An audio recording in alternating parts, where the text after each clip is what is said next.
Jake Morrison walked slowly toward the center of the massive council chamber. His black suit was simple and clean, unlike the colorful robes and shining armor worn by the alien delegates around him. Behind him, 5 other humans followed in a straight line. Their faces showed no fear, no anger, just quiet determination. The chamber was huge, bigger than any stadium on Earth. Hundreds of alien species sat in curved rows that went up toward the ceiling. Some had tentacles instead of arms. Others had multiple eyes or strange-colored skin. A few looked almost human, but with small differences that made them clearly not from Earth. Lisa Grant, the second human in line, carried a sealed folder in her hands. She had worked as Earth's trade representative for 8 years. Today would be her last day in that job. The Zephyrian delegate clicked his insect-like mouthparts as Jake reached the speaking platform. His name was Kefler, and he had made it clear many times that he did not like humans. His species looked like giant praying mantises with 4 arms and compound eyes that reflected the chamber's lights. "Human Ambassador Morrison," Kefler said in his buzzing voice, "you have requested this emergency session. State your business quickly. The council has important matters to discuss." Jake looked around the chamber. He had stood in this same spot dozens of times over the past 3 years. Each time, he had tried to build bridges between Earth and the hundreds of worlds represented here. Each time, he had been met with suspicion, restrictions, and demands that humans slow down their expansion into space. "Honored delegates," Jake began, his voice carrying clearly through the translator systems. 3 years ago, humanity joined this council with hope in our hearts. We came here as friends, eager to learn from species with thousands of years more experience than us. Several alien delegates shifted in their seats. The Arcturian representative, a blue-skinned humanoid named Velshin, tapped his clawed fingers on his desk. The Valkyrie delegate Rixtal, whose crystalline body caught the light like a living diamond, leaned forward with interest. "We offered to share our technology," Jake continued. "We opened our medical research to help cure diseases that had plagued your worlds for centuries. We shared our agricultural techniques to help feed hungry populations. We even offered our military assistance when the Outer Rim faced pirate attacks." The chamber grew quieter. Some delegates looked uncomfortable, as if they knew where this speech was heading. "In return," Jake said, his voice growing harder, "you have placed limits on how many worlds we can settle.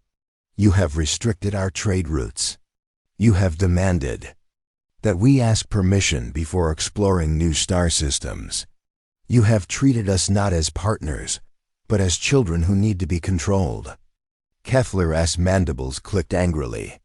"Your species expands too fast. You claim too much space. You build too many ships. The younger races must learn patience and respect for the established order." Jake nodded slowly. "Patience. Yes, we have heard that word many times in these chambers. You tell us to be patient when our colonies need supplies. You tell us to be patient when our scientists make discoveries that could help everyone. You tell us to be patient when pirates attack our trade ships and we ask for help." Lisa stepped forward and handed Jake the sealed folder. He opened it and pulled out a simple piece of paper with official seals from Earth's government. "The United Earth Council has voted unanimously," Jake announced. "Humanity formally withdraws from the Galactic Council, effective immediately." The chamber exploded into noise. Aliens shouted in dozens of languages. The translator system struggled to keep up with the chaos. Several delegates jumped to their feet, their various appendages waving in the air. Rixtal raised one of her crystal arms high. The light reflecting from her body created rainbow patterns on the walls. "You cannot simply leave," she called out over the noise. "No species has ever withdrawn from the council. It is not done." Jake waited for the noise to die down. When it was quiet enough, he smiled, but it was not a friendly smile. "Then we will be the first." he said simply. The hegemony delegate, a massive creature that looked like a walking tree with tentacles for branches, spoke in a voice like grinding stone. This is foolish, humans. You need the Council more than. The Council needs you. Where will you go? What will you do without our protection and trade networks? Lisa stepped up to the microphone next to Jake. We will do what humans have always done, she said. We will find our own way. She opened her own folder and began reading. All human diplomatic missions will be recalled within 30 days. All trade agreements between Earth and Council species are terminated. All joint research projects will be concluded or transferred to Council control. All human military support for Council operations will cease immediately. The noise in the chamber started again, but this time it was different. Instead of anger, there was worry in the voices. Fear, even. The Ilari delegate, a tall, thin being with large black eyes, stood up. Her species had worked closely with human scientists for years. Ambassador Morrison, surely we can discuss this. The Ilari have greatly benefited from human medical research. Your doctors have saved millions of lives on our worlds. Jake looked at her with something like sadness in his eyes. Dr. Carol White and her team have worked tirelessly with your people. They considered the Ilari to be true friends. But friendship requires respect, and respect has been in short supply in these chambers. The Nexus Collective representative, a mechanical being that rarely spoke, activated its vocal systems. Query: are humans willing to maintain technological exchange agreements outside Council framework? No, Lisa answered firmly. No agreements, no exchanges, no contact. Humanity is done with galactic politics. Velshin of the Arcturians stood up, his blue skin now pale with worry. You cannot mean this. The economic disruption alone would affect hundreds of worlds. Human manufacturing techniques, human trade routes, human innovations, they are integrated into our entire economic system. Jake picked up his folder and closed it. Then you should have thought about that before treating us like dangerous children who needed to be locked in a cage. The chamber fell silent again. The reality of what was happening was sinking in. Humanity was not making empty threats or trying to negotiate for better terms. They were actually leaving. Kefler clicked his mandibles nervously. This is madness. You will regret this decision. Without the Council's protection, your scattered colonies will be vulnerable to attack. Without our trade networks, your economy will collapse. You need us. Jake started walking toward the exit. The other humans fell into line behind him. Just before reaching the door, he turned around one last time. Maybe we do need you, he said quietly. But you made it clear that you did not need us. You made it clear that our friendship, our help, our partnership was not wanted.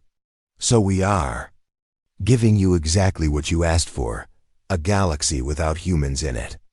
He paused, looking directly at Kefler. I hope you find it to be everything you dreamed it would be. The heavy doors of the Council chamber closed behind the human delegation with a sound like thunder. For several minutes, no one in the chamber spoke. The reality of what had just happened was too big to understand all at once. Finally, Rixtal's crystal voice broke the silence. What have we done? But there was no answer. The humans were gone, and they had taken their friendship, their innovation, and their unique perspective with them. For the first time in the Galactic Council's long history, a species had chosen to walk away, and as the delegates slowly filed out of the chamber, many of them wondered if they would ever see humans again. More importantly, they wondered if they would want to, and if the humans would ever want to see them. Captain Ben Parker stood on the bridge of the transport ship, Eagle's Wing, and watched the encrypted message appear on his screen. The words were short and simple, but they made his heart beat faster. Operation Homeward is go. Begin Phase 1. Immediately. He had been waiting for this message for 3 months, ever since the human delegation had walked out of the Galactic Council chambers.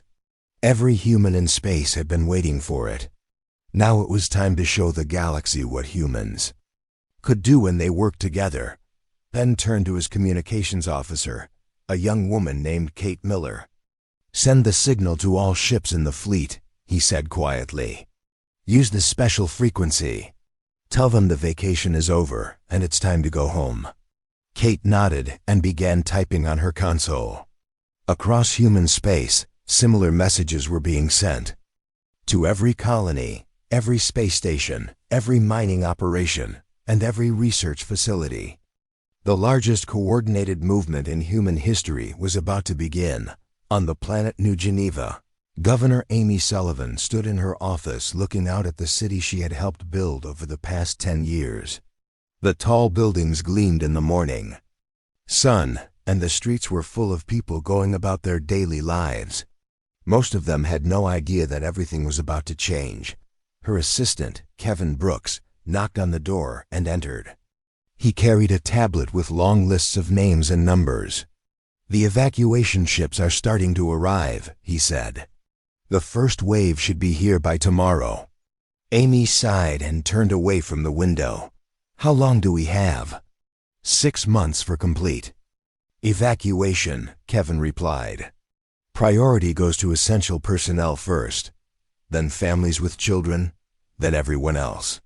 The industrial equipment gets moved last." Amy nodded. New Geneva had been one of humanity's most successful colonies. The alien species had always pointed to it as an example of human expansion being too fast and too aggressive. Now they would get their wish.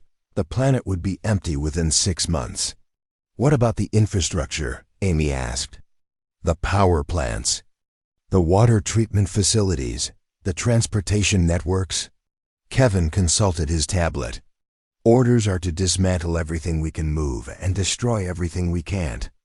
Nothing gets left behind that aliens can use." Across the galaxy, similar conversations were happening on dozens of human worlds. On Kepler Station, Commander Rick Hayes supervised teams of engineers as they began dismantling the massive mining equipment that had made the station profitable. The rare Earth elements found in the asteroid field had been highly valued by alien traders.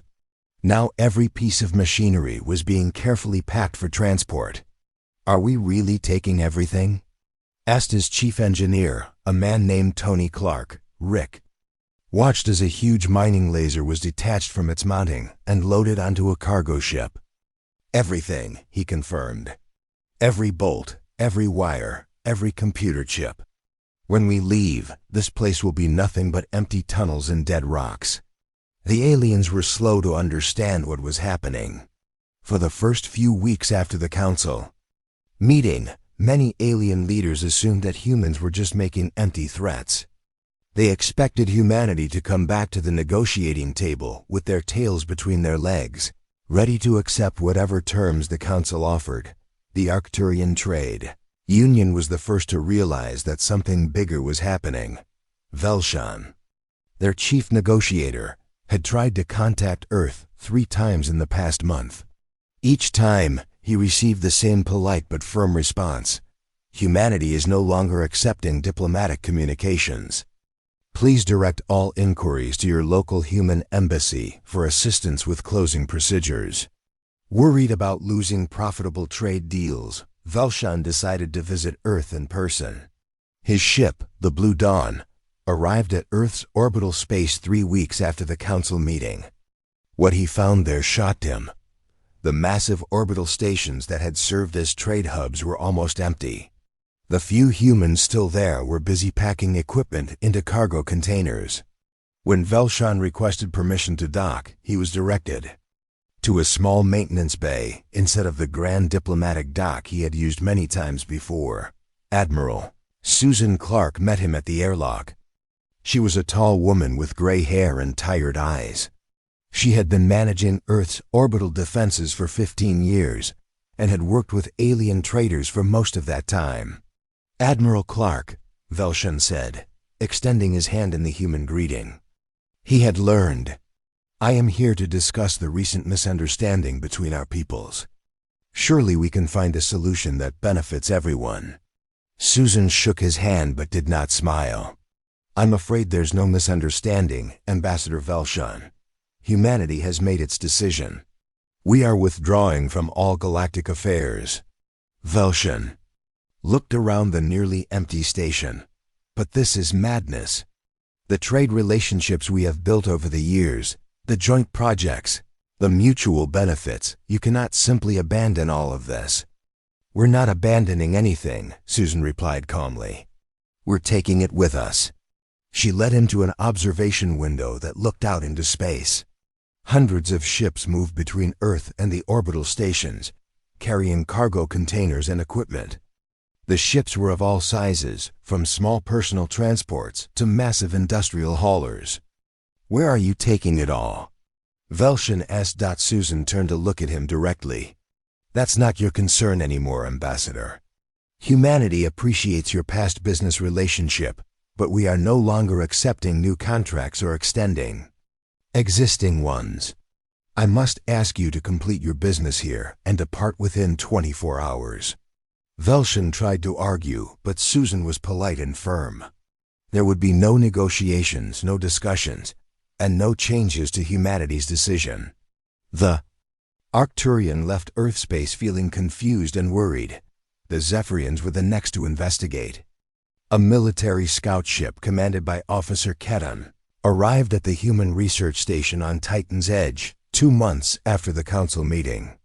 The station had been studying exotic matter and had made several important discoveries that benefited the entire galaxy. What Ketan found when he arrived was not what he expected. The station was completely abandoned, but it had not been left empty. Every piece of equipment had been removed. Every computer had been wiped clean. Every research sample had been taken or destroyed. The station was structurally intact, but it was like finding a house where someone had removed every stick of furniture, every light bulb, and even the wiring from the walls. Ketan's report to his superiors was short and disturbing. The humans did not simply leave. They conducted the most thorough evacuation I have ever seen. Nothing of value remains. It is as if they never existed here at all. Similar reports began coming in from across human space. On the agricultural world of Prairie Home, human farmers had not only harvested their crops but had also taken their specialized seeds, their farming equipment, and even the bacteria they used to enhance soil fertility. The fields were empty and would return to wild grassland within a few seasons. On the research station Deep Thought, human scientists had been working with alien partners on advanced physics projects. When the alien partners arrived for their next scheduled meeting, they found empty laboratories and a note thanking them for their collaboration, but explaining that all human-initiated projects were being terminated. The most disturbing discovery came from the mining world of Iron Ridge. Human miners had been extracting rare metals that were essential for alien technology. When hegemony inspectors arrived to check on production schedules, they found that the humans had not only removed all their equipment, but had also collapsed the mine shafts and sealed the entrances. Years of work and billions of credits worth of infrastructure had been deliberately destroyed rather than left for alien use. The economic impact began to hit within the first month. Human trade routes had connected species that would not normally deal with each other directly. Human manufacturers had developed efficient processes that many alien worlds depended on. Human innovations had become integrated into alien technology in ways that were only now becoming obvious. On the Valkyrie homeworld, factories that used human-designed assembly techniques began shutting down when replacement parts became unavailable. The Alari medical centers found themselves short of supplies when human pharmaceutical companies stopped shipping products. The Nexus Collective discovered that 30% of their manufacturing processes relied on human-invented techniques that were now unavailable. Council President Morketh called an emergency session to address the growing crisis. "We must find a way to bring the humans back to the negotiating table," he announced to the assembled delegates. "The economic disruption is spreading faster than we anticipated." But when the council tried to contact human leaders, they found that humanity had kept its word. Every embassy was closed. Every diplomatic channel was shut down. Every human representative had returned to human space, leaving behind only automated messages explaining that their species was no longer participating in galactic affairs. For the first time in galactic history, an entire species had simply walked away from the community of worlds. And as alien leaders began to understand the full scope of what humans had built and what they had taken with them, a new feeling began to grow in the council chambers. It was a feeling that none of them wanted to admit, but that all of them were beginning to understand. For all their talk about humans being too aggressive, too fast, too uncontrolled, Council Intelligence Director Morgan walked slowly into the emergency meeting room, his 4 eyes dim with exhaustion. He had spent the last 3 months investigating reports from across the galaxy, and what he had discovered kept him awake.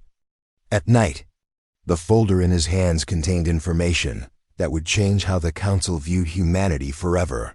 The emergency session had been called by President Morkith after economic reports showed that galactic trade had dropped by 20% in just 4 months. Representatives from 50 major species sat around the curved table, their faces showing worry and confusion. Director Morgan, President Morkith said, gesturing with one of his tentacles toward the speaking platform. Please share your findings with the Council. Morgan activated the holographic display and began his presentation. The first image showed a map of known space with human territories marked in blue. 6 months ago, humans controlled or influenced 47 star systems. Today, they control 0 systems within our borders. He touched a control, and the map changed. Red dots appeared where human colonies had been. This is not a simple withdrawal. What humans have done is the most complete evacuation in galactic history.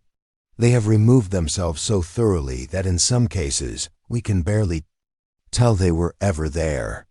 The Arcturian representative Velshan leaned forward. But surely they left some infrastructure behind. Some settlements for us to use? Morgan shook his head. That's what makes this so remarkable. Let me show you what we found on New Geneva. The display changed to show aerial views of a planet. The first image showed a thriving human city with tall buildings, transportation networks, and industrial facilities.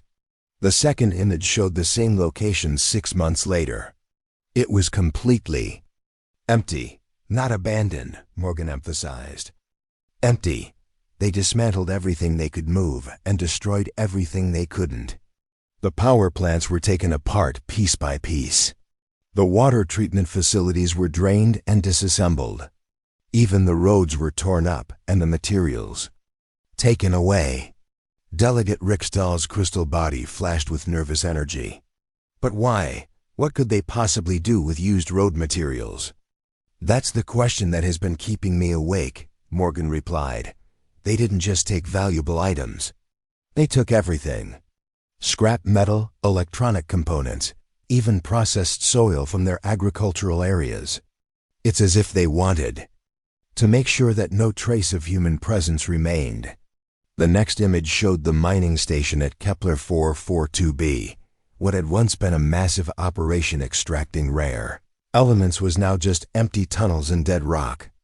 They removed every piece of equipment, every tool, every spare part. But more than that, they sealed the mine shafts so completely that it would take years of work to reopen them. Zephyrian military officer Ketten clicked his mandibles nervously. My scouts reported similar findings throughout the outer territories. But Director, where did they take all of this material? Our long-range sensors have detected no major human construction projects in known space. Morgan's expression grew more serious. That's the part that worries me most. We have no idea where they went. Our intelligence networks have lost all contact with human space.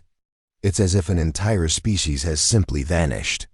The economic advisor for the hegemony, a massive tree-like being named Velkar, spoke in his grinding voice. The economic impact is becoming severe. Human innovations were integrated into our systems more deeply than we realized. 17 major manufacturing centers have shut down because they can't get replacement parts for human-designed equipment. Chief Economist Veltar stepped forward with his own report. Human-derived technology accounts for 37% of our current manufacturing base. Their trade routes connected 43 species that rarely dealt with each other directly. Without human merchants to facilitate these relationships, trade between these species has dropped by 60%. The Alari representative, Dr. Zinara, stood up. Her large black eyes were filled with something that looked like sadness. The impact goes beyond economics. Human medical researchers were working on cures for 17 different diseases. 3 of those diseases were about to be eliminated completely, now that research has stopped. She activated her own display, showing medical statistics. Human doctors and researchers were involved in medical programs on 89 different worlds. They didn't just provide knowledge, they provided a way of thinking about problems that was different from our own approaches. Morgan nodded grimly. That brings me to the most disturbing part of my report. We have analyzed human contributions to galactic society over the past 50 years. What we found is that humans filled a role that no other species was filling. The display showed a complex diagram with interconnected lines. Other species tend to specialize. The Arcturians excel at trade and negotiation. The Zephyrians are excellent military strategists. The Alari are gifted medical researchers. The hegemony builds massive engineering projects, but humans were generalists. They were good at everything, but more importantly, they were good at connecting different areas of knowledge. He highlighted several connections on the diagram. When the Korthak plague hit the Outer Rim 3 years ago, it was human medical researchers who found the cure. But they didn't just use medical knowledge. They combined Alari biological research with Arcturian chemical analysis and Zephyrian military logistics to create a solution that none of our species could have developed alone. The chamber fell silent as the implications became clear. Velshin was the first to speak. Are you saying that humans were more valuable than we realized? I'm saying that humans filled a unique role in galactic society, Morgan replied. They were the connectors, the bridge builders, the ones who could see connections between different areas of knowledge that the rest of us missed. The Nexus Collective representative, a mechanical being designated Unit 7, activated its vocal. Systems, inquiry. What is the current status of human space? Query. Are humans establishing new settlements outside our sensor range? Morgan's expression grew even more serious. That's what we're trying to determine. Long-range sensors have detected massive energy signatures in unexplored regions of space. The signal suggests construction projects on a scale that we've never seen before. He showed a star map with mysterious energy readings marked in red. These readings are coming from systems that were thought to be uninhabitable. The energy output suggests industrial activity larger than anything in Council space. President Morketh leaned forward, his tentacles curling with anxiety. What kind of industrial activity? Unknown, Morgan admitted. But the scale is enormous. If humans are building something out there, it's bigger than any project in recorded galactic history. The Valkyrie delegate, Riksdal, flashed with urgent colors. Could they be building weapons? Are they preparing for war against the Council? Morgan shook his head. The energy signatures don't match weapons production. They look more like ... construction, massive construction. But of what, we don't know. The meeting continued for several more hours, but the conclusion was becoming clear to everyone present. Humanity had not simply left the galactic community, they had removed themselves so completely that it was as if they had never existed. And in doing so, they had taken with them capabilities and knowledge that the galaxy was only now realizing. It had lost. As the session ended, Dr. Zinara approached Morgan privately. Director, I received a message from Dr. Carol White before the humans left. She said something that has been troubling me. Morgan's 4 eyes focused on her. What did she say? She said, "We tried to show you that diversity makes us all stronger. Perhaps you'll understand that lesson when we're gone." Dr. Zinara's voice was quiet and sad. I think I'm beginning to understand what she meant. As the delegates filed out of the meeting room, many of them carried the same thought. For 50 years, humans had been part of galactic society. They had contributed, innovated, and connected. Different species in ways that had benefited everyone. But instead of appreciating this contribution, the Council had feared it. Now, as the full scope of humanity's departure became clear, a new fear was growing. Not fear of what humans might do, but fear of what the galaxy would become without them. The connections were breaking down. The innovations were stopping. The bridges between species were crumbling. And somewhere out in the unknown regions of space, humanity was building something new, something that the galaxy might never see or understand, something that they had lost the right to be part of when they chose fear over friendship. The Council had wanted a galaxy without human interference. Now they were getting exactly what they had asked for, and many of them were beginning to suspect that it was not what they had really wanted at all. The emergency alarm echoed through the Galactic Council's medical headquarters on Centris Prime. Dr. Zinara rushed down the corridor, her thin legs carrying her as fast as they could go. Behind her, other alien doctors and researchers hurried to keep up. The message that had arrived an hour ago was the worst news the medical community had received in decades. The Korthak plague had returned. Dr. Zinara burst into the emergency meeting room where medical experts from 12 different species were gathered around a holographic display. The display showed a 3-dimensional map of the outer rim territories with red dots spreading like fire from system to system. "How bad is it?"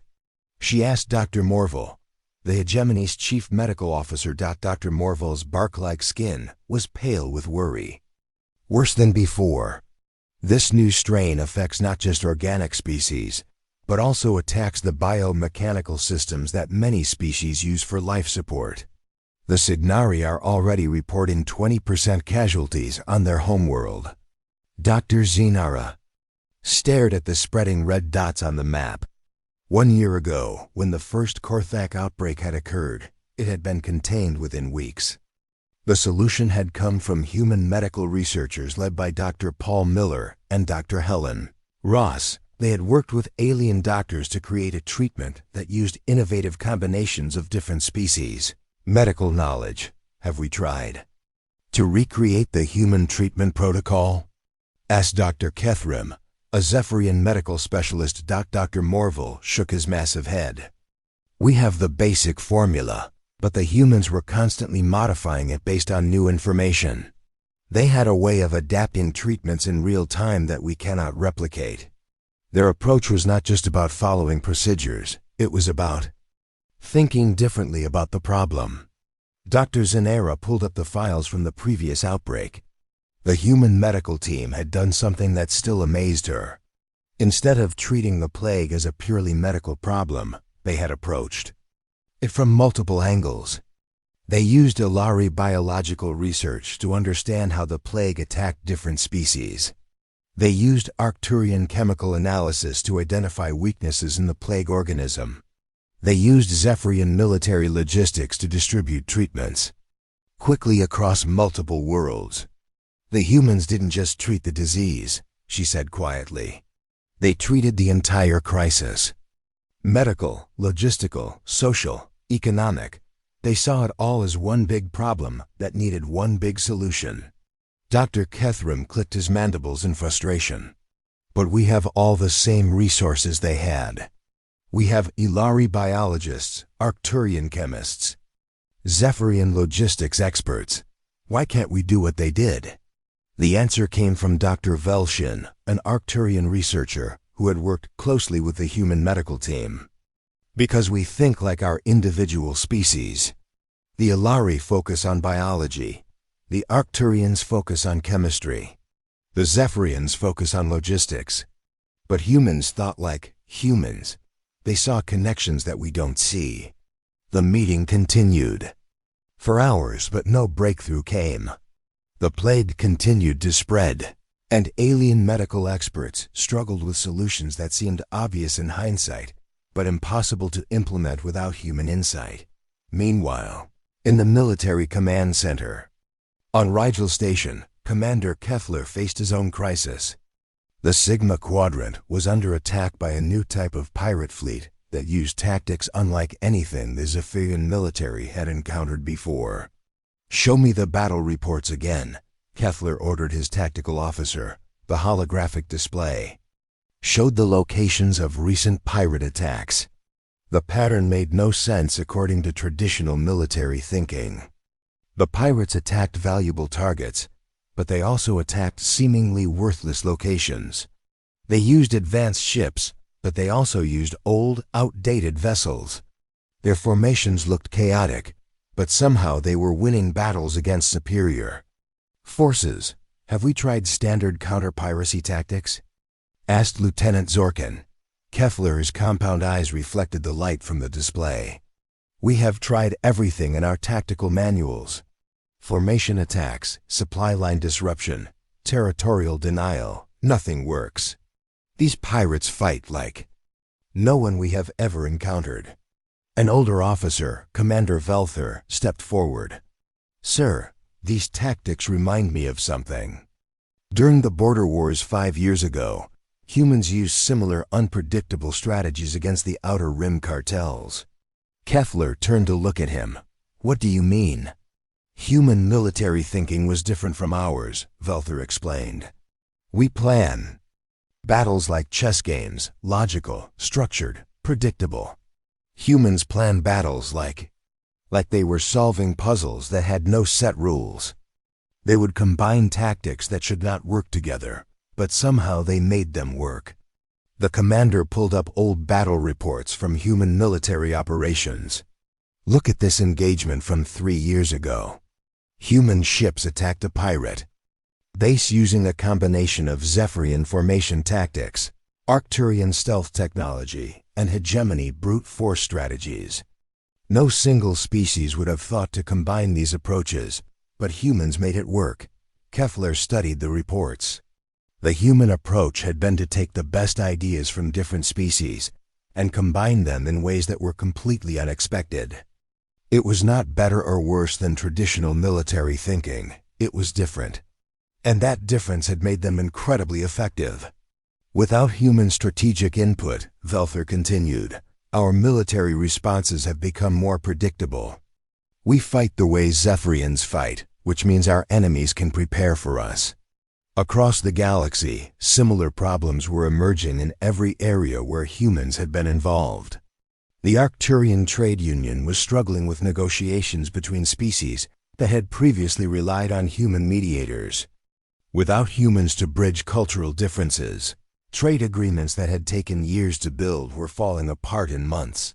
Velshan sat in his office on the Arcturian homeworld, staring at a list of failed trade negotiations. In the past year, his people had lost contracts worth billions of credits because they could not communicate effectively with certain species. "The hegemony wants us to use their negotiation style," his assistant Mordin reported. "Direct, forceful, no compromise. But the Ilari find that approach offensive and have withdrawn from talks." Velshan rubbed his temples. "And the Ilari want us to use their approach, patient, careful, consensus building. But the hegemony sees that as weakness and refuses to participate." It was a problem that humans had solved by being able to adapt their communication style to whatever worked best for each situation. They could be direct with species that preferred directness and patient with species that needed time. They could be formal when formality was required and casual when informality worked better. "Humans were like universal translators," Velshan said quietly. "Not just for language, but for culture, for thinking, for ways of approaching problems." The most devastating impact was felt in the research community. On the science station, Kepler Research, Dr. Yilmara struggled with a project that had been making steady progress for 3 years. She was trying to develop new faster-than-light communication technology that would benefit the entire galaxy. The theoretical work is complete, she told her research team. The Ilari have provided the biological components. The Arcturians have developed the chemical processes. The Nexus Collective has designed the mechanical systems. But we cannot make them work together. Her assistant, a young Valkyrie named Kurdan, looked at the scattered components on the laboratory table. What would the humans have done? Dr. Yilmara sighed. That is exactly the problem. I do not know what humans would have done. They had a way of looking at these separate pieces and seeing how they could fit together. They could take an Ilari biological process and combine it with Arcturian chemistry in ways that neither species would think of alone. She picked up a datapad with notes from the previous year's research. Dr. Nancy Scott was leading this project before the humans left. Her approach was not to focus on perfecting each component separately. Instead, she looked at how the components would interact with each other and designed them to work together from the beginning. The research station had been trying for months to recreate Dr. Scott's approach, but without success. Each species was excellent at their area of expertise, but none of them could see the project as a whole the way humans could. Similar stories were playing out across the galaxy. The Nexus Collective, a species of artificial intelligences that rarely interacted with organic life forms, had sent an unprecedented message to the Galactic Council.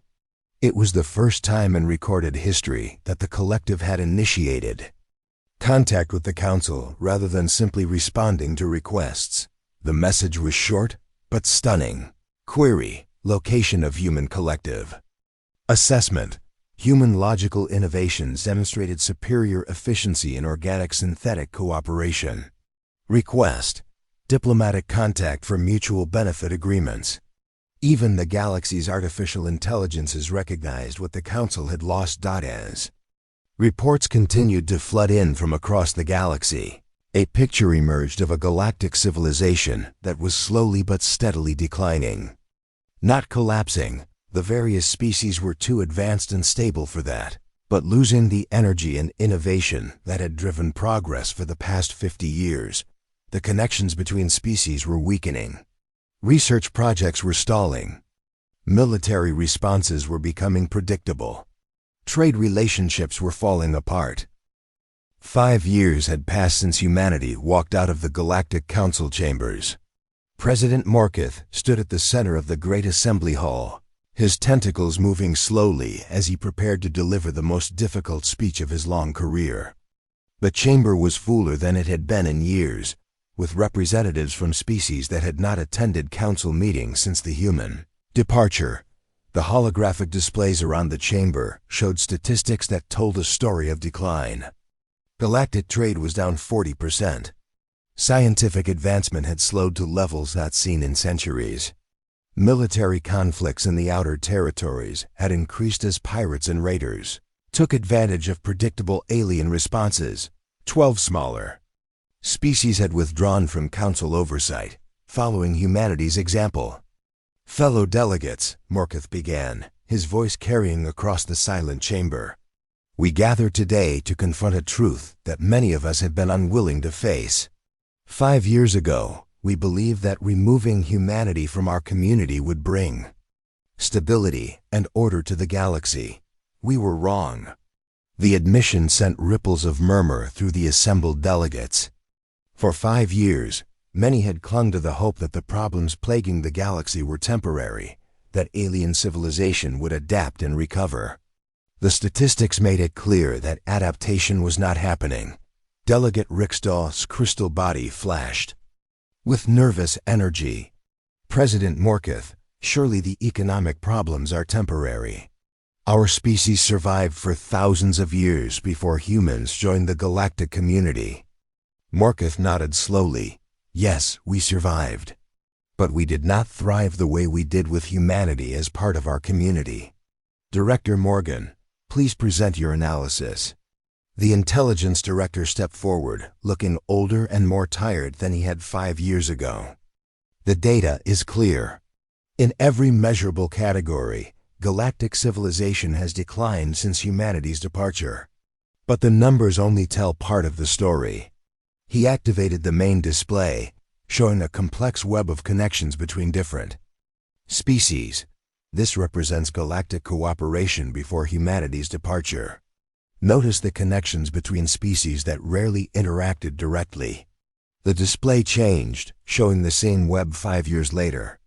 Many of the connections had disappeared, leaving isolated clusters of species that only worked with their close allies. Humanity served as universal mediators, Morgan explained. They could communicate with species that could not communicate effectively with each other. They could combine technologies that individual species could not integrate alone. They could find solutions that required thinking outside the limitations of any single species approach. Dr. Zanara stood up from her seat. Her once bright eyes were dim with exhaustion from fighting medical crises that seemed to have no solutions. The Korthak plague has now spread to 47 systems. We have lost more lives in the past year than in the previous 10 years combined. Every solution we try fails because we cannot replicate the human approach to complex problem solving. Commander Kethlu's compound eyes reflected the light from the displays as he added his own testimony. Pirate activity in the Outer Rim has increased by 300%. Our military responses have become so predictable that raiders know exactly how we will react to any situation. Without human strategic input, we have become easy targets. The reports continued for hours, trade networks failing, research projects abandoned, diplomatic relationships deteriorating, small conflicts growing into larger ones, because there were no effective mediators to find compromise solutions. But the most shocking report came from an unexpected source. The Nexus Collective Representative Unit 7 had requested special permission to address the Council. Artificial intelligences rarely participated in Council sessions, preferring to communicate through written reports. Statement: The Nexus Collective has reached a unanimous conclusion regarding the human departure, Unit 7 announced in its mechanical voice. Analysis: Human cognitive patterns demonstrated unique synthesis capabilities between organic and synthetic thinking processes. Assessment: Galactic civilization efficiency has decreased by 43% without human interface protocols. The chamber fell silent. If even the artificial intelligences recognized humanity's unique value, then the loss was more profound than anyone had imagined. Inquiry: Has the Council attempted to re-establish contact with the human collective? Unit 7 continued. Morkith, tentacles curled with embarrassment. We have tried many times. All communication attempts have been unsuccessful. We do not even know where humanity has gone. Intelligence Director Morgan stepped forward again. That brings me to the most disturbing part of our current situation. Long-range sensors continue to detect massive energy signatures from unexplored regions of space. The construction projects that humans appear to be undertaking have grown to unprecedented scales. The main display showed a star map with huge energy readings marked in red. The readings had grown significantly over the past 5 years, suggesting industrial activity that dwarfed anything in Council space. Our best analysts estimate that humanity is building something at least 10 times larger than the largest Council project ever attempted, Morgan reported. We have no idea what it is, but the energy requirements suggest technology beyond our current understanding. The implications were clear to everyone in the chamber. While the galaxy struggled with declining cooperation and stalled innovation, humanity was apparently thriving in isolation and building something magnificent. Velshin of the Arcturians stood up, his blue skin pale with worry. What if they never want to come back? What if we have lost them forever? The question hung in the air like a weight. For 5 years, Many delegates had assumed that humans would eventually return, perhaps humbled by isolation and willing to accept council restrictions. The growing evidence suggested that humanity was not struggling in isolation, they were flourishing. "There is something else," Morgan said quietly. "We have received reports that 3 smaller species have made contact with humans outside council space. The Dultari, the Proxima Centauri colonists, and the Tau Ceti merchants have all reported successful trade relationships with human settlements." The chamber erupted in surprised voices. This was the first confirmation that humanity was still engaged with other species, just not with council members. "What kind of trade relationships?" asked Delegate Corval of the Hegemony. "According to these reports, humans are offering advanced technology and medical assistance in exchange for rare materials and cultural exchanges. The species involved described the arrangements as mutually beneficial, partnerships based on respect and cooperation.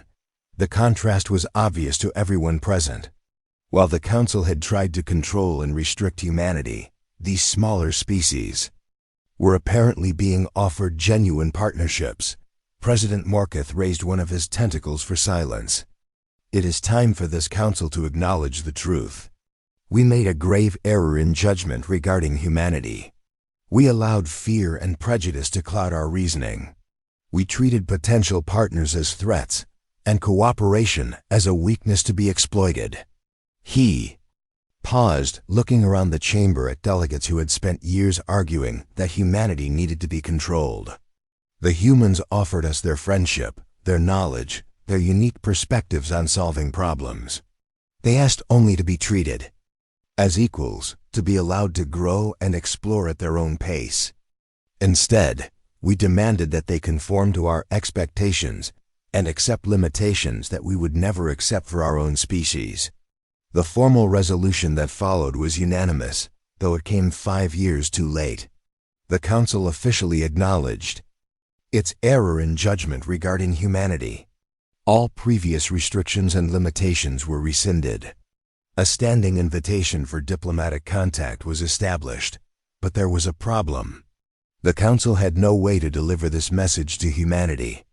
All known human settlements had been abandoned. All diplomatic channels had been closed.